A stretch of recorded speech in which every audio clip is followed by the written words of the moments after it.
నేను నిన్ను నడిపిస్తాను, నేను నిన్ను నిలబెడతాను. నా మాట చొప్పున చేయటానికి నీ మనసుని బలపరుచుకో, దృఢపరుచుకో. నేను విడిచిపెట్టమన్నదాన్ని విడిచిపెట్టు, నేను చేపట్టమన్నదాన్ని చేపట్టు. నువ్వు ఎందుకు నిలబడవో, ఎందుకు గెలవవో, ఎందుకు రాణించవో, ఎందుకు వెలగవో నేను చూస్తా.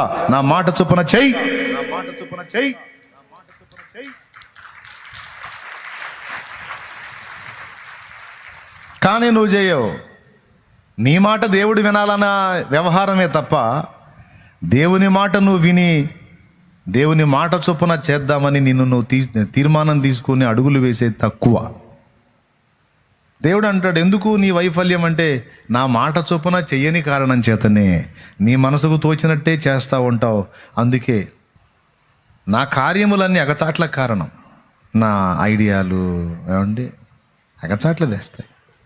నీ మార్గములు, నీ మాటలో నేను కానీ ప్రయాణం చేస్తే అవి నాకు క్షేమకరములు.